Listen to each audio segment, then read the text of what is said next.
Hello friends, स्वागत है आपका बाईपी एजुकेशन ट्रिक चैनल पर। दोस्तों, मेरे इस चैनल पर यूपी बोर्ड का सिलेबस कराया जा रहा है और यूपी बोर्ड के सिलेबस में मैं लेके आया हूँ 12 एजी की जूलॉजी। क्या है? 12 एजी की जूलॉजी। और 12 एजी की जूलॉजी में चैप्टर 2। दोस्तों, चैप्टर 1 कंप्लीट हो चुका है। जितना इंपॉर्टेंट क्वेश्चन था सारा मैंने करा दिया चैप्टर 1 का। अब यह है चैप्टर 2। चैप्टर 2 का नाम है जीव द्रव कोशिका संरचना एवं कार्य। टॉपिक की शुरुआत होने से पहले आपको बताना चाहूँगा कि आप मेरे चैनल पे नए हैं या अभी तक आपने मेरे चैनल को सब्सक्राइब नहीं करा है तो नीचे रेड कलर के सब्सक्राइब बटन पर क्लिक करिए और बराबर में बेल आइकन की घंटी है उसको भी प्रेस करिए। इससे क्या होगा कि जब भी मैं वीडियो को अपलोड करूँगा तो उसका नोटिफिकेशन सबसे पहले आपके पास पहुँच जाएगा। दोस्तों, वीडियो पसंद आती है तो प्लीज़ वीडियो को लाइक करिए, चैनल को सब्सक्राइब करिए। अब पहले थोड़ी सी 2 बातें समझ लीजिए। पहली बात, अगर मेरी आवाज़ आप तक क्लियर नहीं आती है तो नीचे कमेंट करिए कि वॉइस क्लियर आए। पहला काम। दूसरा काम है, अगर आपको अक्षर छोटे दिखाई देते हैं तो आप वो भी बताइए। तीसरी बात, अगर आपको पढ़ाया हुआ समझ में नहीं आ रहा है तो वो भी बताइए। यानी अगर कोई भी प्रॉब्लम वीडियो के अंतर्गत आ रही है या सिलेबस में आपको कोई प्रॉब्लम आ रही है तो नीचे कमेंट करके मुझे अवश्य बताइए ताकि मैं आपकी समस्या का समाधान कर पाऊँ। ठीक है? और वीडियो जब आप पसंद करें तो प्लीज़ वीडियो को लाइक करिए, अपने दोस्तों को ज़्यादा से ज़्यादा शेयर करिए। अब समझिए चैप्टर 2 में है क्या। देखिए, चैप्टर 2 थोड़ा सा बड़ा है।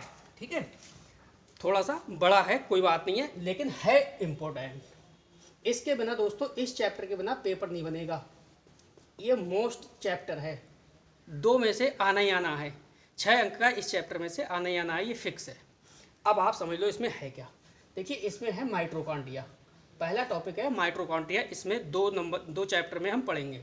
दूसरा है राइबोसोम, तो राइबोसोम को भी पढ़ेंगे। तीसरा टॉपिक है क्रोमोसोम, क्रोमोसोम को भी पढ़ेंगे। चौथा है डीएनए और इसके बाद है डीएनए तथा आरएनए में अंतर। यानी डीएनए तो फुल टॉपिक है ही लॉन्ग, और डीएनए तथा आरएनए में हम अंतर भी पढ़ेंगे। ठीक है। अगला है गोल्जी बॉडी, तो हम गोल्जी बॉडी भी पढ़ेंगे।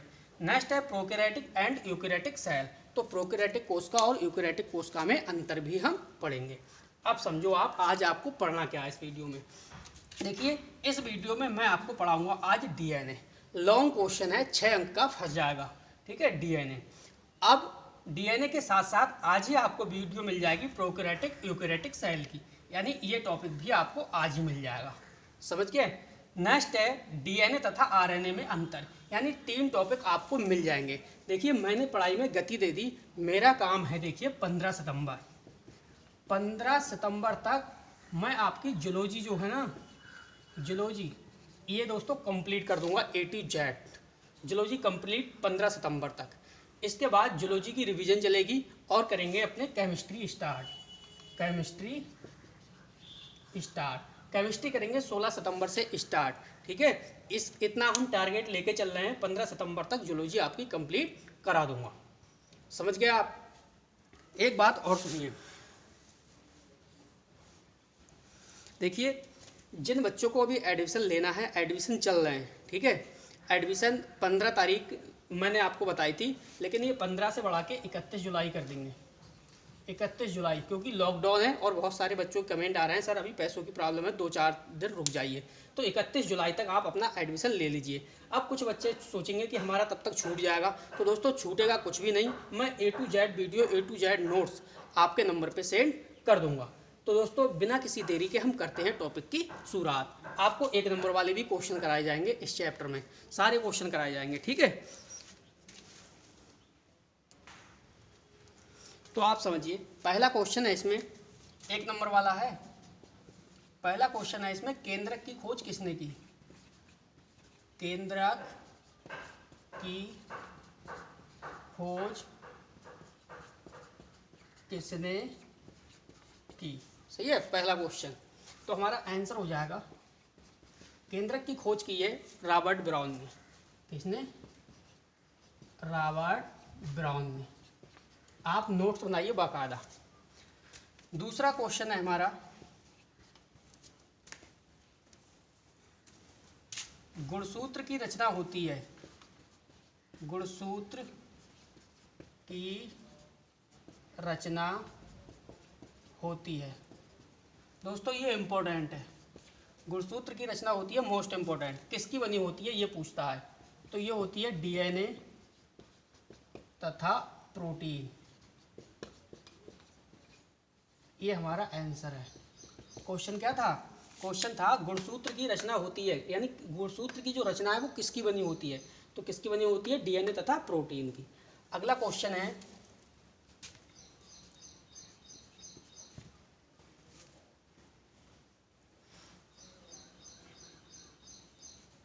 कोशिका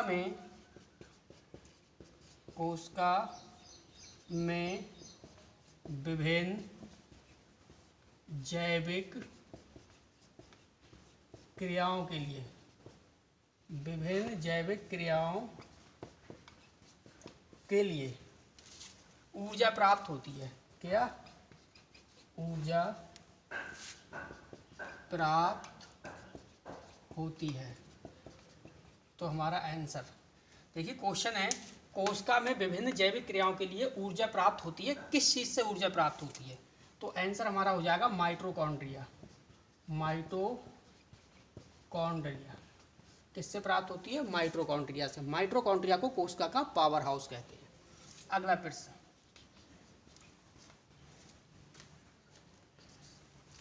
अगला प्रश्न है संदेश वाहक आरएनए किसके संश्लेषण में, किसके संश्लेषण में भाग लेता है? संदेश वाहक आरएनए का शॉर्ट फॉर्म है मैसेंजर आरएनए। ये मैसेंजर आरएनए है। मैसेंजर आरएनए किसके संश्लेषण में भाग लेता है? तो इसका करेक्ट आंसर आपको बताना है। इसका आंसर हो जाएगा प्रोटीन। क्या हो जाएगा? प्रोटीन। अगले क्वेश्चन की तरफ चलते हैं। अगला क्वेश्चन है डीएनए का मॉडल, डीएनए का मॉडल किसने प्रस्तुत किया? डीएनए का मॉडल किसने प्रस्तुत किया? तो हमारा आंसर हो जाएगा वाटसन एवं क्रिक। डीएनए का मॉडल किसने प्रस्तुत करा? क्वेश्चन क्या है? डीएनए का मॉडल किसने प्रस्तुत किया? तो आंसर क्या है? वाटसन एवं क्रिक। ठीक है, ये क्वेश्चन आप नोट कर लो। ठीक है, नोट ना कर पाओ, शाम को मैं व्हाट्सएप ग्रुप में आपके डाल दूंगा, सारे नोट्स व्हाट्सएप ग्रुप में शाम को डाल दूंगा। ठीक है, अब नेक्स्ट क्वेश्चन एक और देख लीजिए, छोटा ही क्वेश्चन है। अगला क्वेश्चन है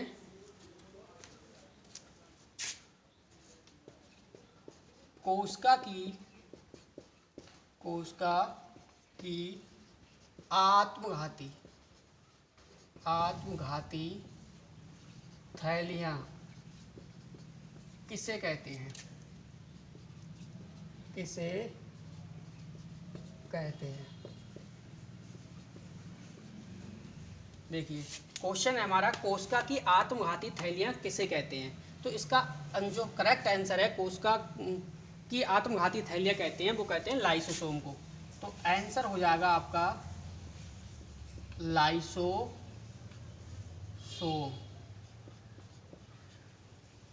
क्या हो जाएगा? लाइसोसोम।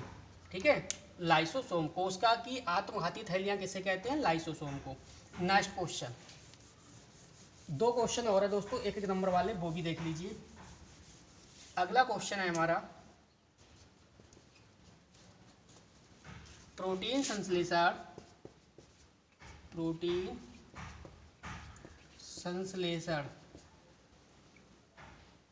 कोशिका के किस कोशिकांग में? कोशिका के किस कोशिकांग में? कोशिका के किस कोशिकांग में होता है?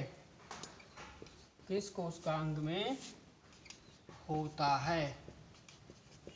तो आपका आंसर जो हो जाएगा वो हो जाएगा राइबोसोम। आंसर क्या हो जाएगा? राइबोसोम। ठीक है। अब लास्ट क्वेश्चन है 1 नंबर वाला। अगला क्वेश्चन देखिए आप। अगला क्वेश्चन है हमारा, वो है कोश का सिद्धांत। कोश का सिद्धांत किसने प्रस्तुत करा? किसने प्रस्तुत किया? कोश का सिद्धांत है वो किसने प्रस्तुत करा, ये क्वेश्चन है। तो कोश का सिद्धांत किसने प्रस्तुत किया, ये करा है, आंसर हो जाएगा इसका स्लाइडेन तथा स्वान ने। स्लाइडेन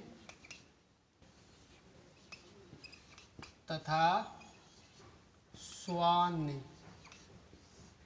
स्लाइडेन तथा स्वान क्या है? 2 वैज्ञानिक हैं। स्लाइडेन तथा स्वान क्या है? 2 वैज्ञानिक हैं। स्लाइडेन तथा स्वान ने। 1 सेकेंड। स्लाइडेन तथा स्वान, ये तथा है, स्वान। स्लाइडेन तथा स्वान ने, ठीक है।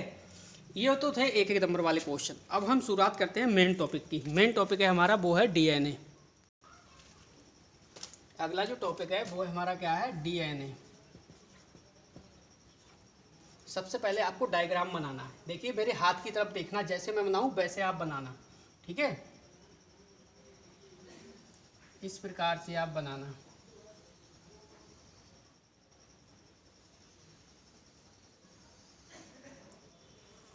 इस प्रकार से आपको डीएनए का डायग्राम बनाना है, ठीक है, इस प्रकार से।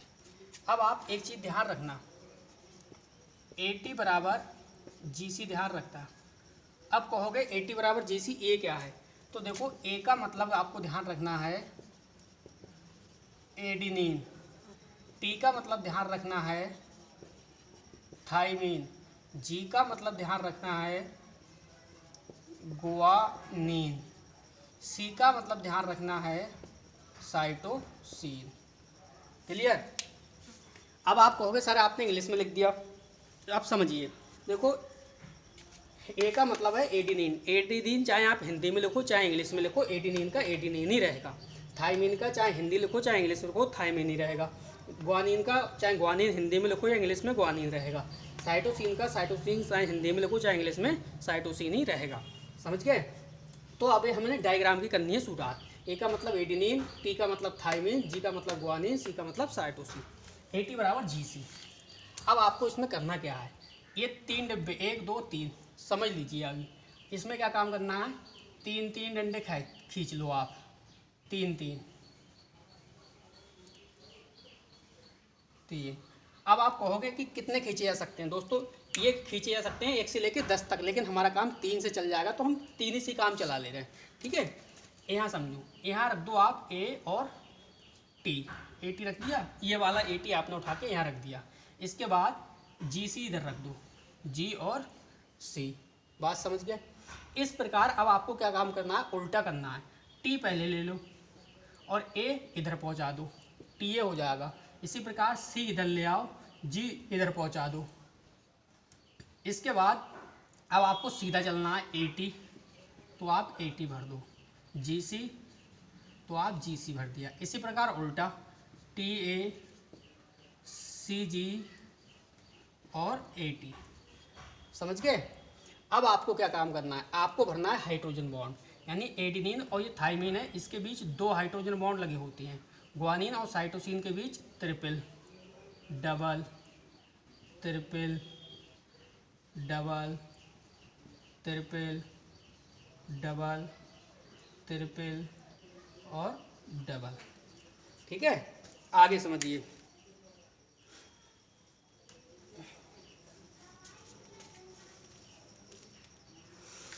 आगे ये है, देखिए अब आपको क्या काम करना है? ये हैं आपके हाइड्रोजन बॉन्ड। क्या है? Hydrogen bond. ये श्रृंखलाएं हैं, इसको हम बोलेंगे, एक श्रृंखला को 3' तो दूसरे को बोलेंगे इसको 5'। क्लियर? अब ये दोनों श्रृंखलाओं के बीच का जो व्यास है, ये इसे आप लिखोगे 20 एंगस्ट्रॉम। कितना 20 एंगस्ट्रॉम। ये दो न्यूक्लियोटाइड है, इनके बीच की जो दूरी है उसे लिखोगे आप 3.4 एंगस्ट्रॉम। 3.4 एंगस्ट्रॉम। एक पूरे मोड़ की लंबाई, यानी यहाँ से यहाँ तक या यहाँ से यहाँ तक या यहाँ से यहाँ तक, एक घुमाव की जो लंबाई है इतना, एक घुमाव की लंबाई होती है 34.34 एंगस्ट्रॉम पूरी, 34 एंगस्ट्रॉम। ठीक है, अब आप समझिए, अब आपको थ्योरी कैसे लिखती हैं। देखिए सबसे पहले हम डीएनए, तो डीएनए की फुल फॉर्म जानेंगे, सही है। डीएनए की जब जो फुल फॉर्म होती है वो होती है deoxy ribo nucleic acid. DNA की फुल फॉर्म क्या होती है? Deoxy ribo nucleic acid. अगर आरएनए की पूछेगा तो राइबो न्यूक्लिक एसिड। समझ गए? देखिए क्या करोगे आप, डीएनए का मॉडल पूछेगा किसने प्रस्तुत करा, तो वैज्ञानिक का नाम है, वैज्ञानिक का नाम आपको बताना है वाटसन एवं क्रिक। 1953 में डीएनए का मॉडल वाटसन तथा क्रिक ने प्रस्तुत किया। 1962 में नोबेल प्राइज मिला, नोबेल प्राइज। अब आप समझिए, थ्योरी समझिए, आप कैसे करके लिखोगे। देखिए उपरोक्त का वर्णन चित्र के अनुसार किया जा रहा है। डीएनए का पूरा नाम डीऑक्सी राइबो न्यूक्लिक एसिड होता है। डीएनए के मॉडल को वाटसन तथा क्रिक ने 1953 में प्रस्तुत करा, जिसके लिए 1962 में नोबेल पुरस्कार से सम्मानित किया गया। इतना आपने लिख लिया। आगे क्या करना है आपको, देखिए डीएनए अणु में दो पॉलीन्यूक्लियोटाइड श्रृंखलाएं होती हैं। ये जो श्रृंखला एक ये है, एक ये है, दोनों क्या है, इसे बोलते हैं पॉलीन्यूक्लियोटाइड श्रृंखला से मिलकर बना होता है। एक पॉलीन्यूक्लियोटाइड श्रृंखला को 3' दूसरे को हम 5' कहते हैं, दूसरे को 5' कहते हैं। अब ये देखिए दोनों पॉलीन्यूक्लियोटाइड श्रृंखला क्या होती हैं, आपस में कुंडलित रूप में है। कैसे? कुंडलित रूप में एक दूसरे पे चढ़ी हुई, मुड़ी हुई, लिपटी हुई, कुंडलित रूप में और बिल्कुल सर्पलाकार क्रम में। कैसे क्रम में? सर्पलाकार क्रम में। ठीक है, आगे आपको बताना है कि इसमें 2 नाइट्रोजन बेस होते हैं। कितने? 2 नाइट्रोजन बेस होते हैं। एक होता है आपका प्यूरीन, क्या होता है? प्यूरीन। और दूसरा होता है पायरीमिडीन, पायरीमिडीन। ठीक है, अब प्यूरीन है, जो प्यूरीन के अंतर्गत क्या आता है, प्यूरीन के अंतर्गत आता है एडिनिन और गुआनिन। प्यूरीन है उसके अंतर्गत क्या आता है, एडिनिन और गुआनिन। दूसरा है पायरीमिडीन नाइट्रोजन बेस, तो पायरीमिडीन के अंतर्गत क्या आता है, थाइमिन आता है और साइटोसिन आता है। क्लियर? यहाँ तक समझ में आ गया? आगे समझिए,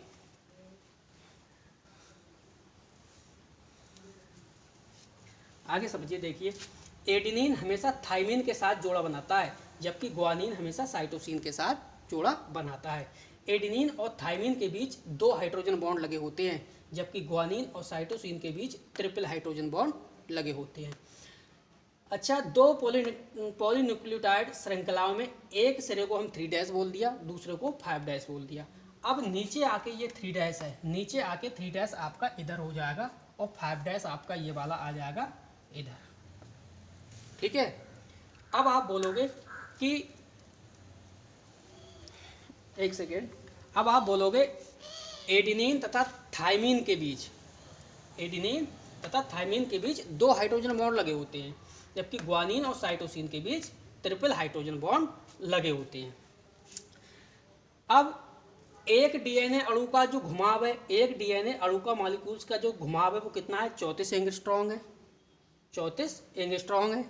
ठीक है, और जब दूसरी बात बोलोगे तो इनमें नाइट्रोजन बेस कितने होते हैं, 10 होते हैं, 1 से लेके 10। और न्यूक्लियोटाइड की श्रृंखला जो होती है, न्यूक्लियोटाइड जो होते हैं वो हजारों लाखों की संख्या में होते हैं।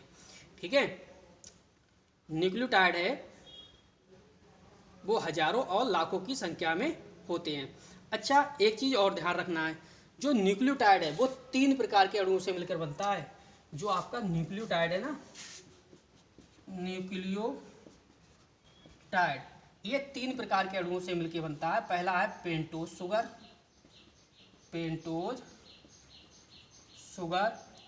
दूसरा है नाइट्रोजन बेस, नाइट्रोजन बेस। और तीसरा है आपका डीऑक्सी राइबोज शर्करा, तीसरा आपका यही लिख दे रहा हूँ मैं, डीऑक्सी राइबोज शर्करा। ये 3 चीजों से मिलकर बना होता है।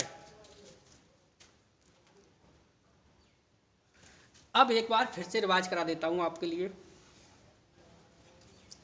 आप क्या करना है, कैसे लिखना है। देखिए टॉपिक है हमारा डीएनए। डीएनए का पूरा का नाम है डीऑक्सी राइबोन्यूक्लिक एसिड। डीएनए का मॉडल बार्सन तथा क्रिक ने 1953 में प्रस्तुत किया, जिसके लिए 1962 में नोबेल पुरस्कार से सम्मानित किया गया। डीएनए में 2 नाइट्रोजन बेस होते हैं। कितने? 2 नाइट्रोजन बेस होते हैं, एक प्यूरीन, दूसरा पायरिमिडीन। प्यूरीन के अंतर्गत एडेनिन और ग्वानिन आते हैं, जबकि पायरिमिडीन के अंतर्गत आपका थाइमिन और साइटोसिन आता है। न्यूक्लियोटाइड है, जो न्यूक्लियोटाइड है वो 3 अणुओं से मिलकर बना होता है। पहला है पेंटोज शुगर, दूसरा है नाइट्रोजन बेस और तीसरा है डीऑक्सी राइबोज शर्करा। अब आपको बताना है कि एडेनिन हमेशा थाइमिन के साथ जोड़ा बनाता है, जबकि ग्वानिन हमेशा साइटोसिन के साथ जोड़ा बनाता है। एडेनिन और थाइमिन के बीच 2 हाइड्रोजन बॉन्ड लगे होते हैं, जबकि ग्वानिन और साइटोसिन के बीच 3 हाइड्रोजन बॉन्ड लगे होते हैं। डीएनए की श्रृंखला सर्पिलाकार होती है तथा कुंडलित रूप में होती है। डीएनए की श्रृंखला में 2 पॉलीन्यूक्लियोटाइड होते हैं, एक पॉलीन्यूक्लियोटाइड को 3' दूसरे को 5' कहते हैं। एक घुमाव की लंबाई 34 एंगस्ट्रॉम होती है और 2 पॉलीन्यूक्लियोटाइड श्रृंखलाओं के बीच का व्यास, ये क्या है, व्यास, बीच का व्यास कितना होता है, 20 एंगस्ट्रॉम होता है। इसके बाद आपको क्या बताना है, आपको बताना है इनके मध्य की दूरी। इनके मध्य की दूरी, 2 न्यूक्लियोटाइड के मध्य की दूरी होती है 3.4 एंगस्ट्रॉम। क्लियर? अब आपको लिखनी है थ्योरी। ठीक है, मैंने बोल दिया, आप थ्योरी लिख सकते हो तो लिख लो, और नहीं लिख सकते हो तो मैं आपको शाम को अपने व्हाट्सएप ग्रुप में आपको नोट्स डाल दूंगा। सारा नोट्स जो मैंने पढ़ाया वो सारा डाल दूंगा और अपनी लैंग्वेज में डाल दूंगा। ठीक है, आगे समझिए। देखिए जैसा मैं अभी आपको पढ़ा रहा हूँ ऐसे ही लास्ट तक आपको पढ़ाऊँगा। ठीक है, तो जितने भी दोस्त या जितने भी मेरे प्यारे बच्चे या जितने भी मेरे चाहने वाले जितने भी स्टूडेंट हैं, प्लीज़ अपना एडमिशन करा लें। दोस्तों सिलेबस पिछड़ रहा है, आप पीछे ना रहें, इसलिए फीस मात्र नाम मात्र की फ़ीस है, 999 रुपये मात्र रखा है। आपको कंप्लीट जूलॉजी और केमिस्ट्री कंप्लीट मिलेगी। ठीक है, तो दोस्तों ये वीडियो, बस इस वीडियो में इतना ही था। डीएनए हमारा टॉपिक कंप्लीट हो गया। वीडियो को पसंद आती है तो प्लीज़ वीडियो को लाइक करिए, चैनल को सब्सक्राइब करिए। कोई भी परेशानी है, वॉइस क्लियर नहीं है वो बताइए कमेंट बॉक्स में, अक्षर साफ नहीं दिख रहे वो भी दिखाइए कमेंट बॉक्स में, बताइए समझ में नहीं आ रहा है आपके वो भी आप बताइए नीचे कमेंट बॉक्स में। कोई भी प्रॉब्लम है XYZ आप कमेंट करिए, तभी मैं उसका सुधार करूँगा। ठीक है, और आप लाइक ज़रूर करिए। लाइक करने से ये पता चल जाता है कि मेरी वीडियो कितने लोगों को पसंद आई। ठीक है, तो बस दोस्तों वीडियो देखने के लिए आपका बहुत बहुत धन्यवाद। आपका दिन शुभ हो।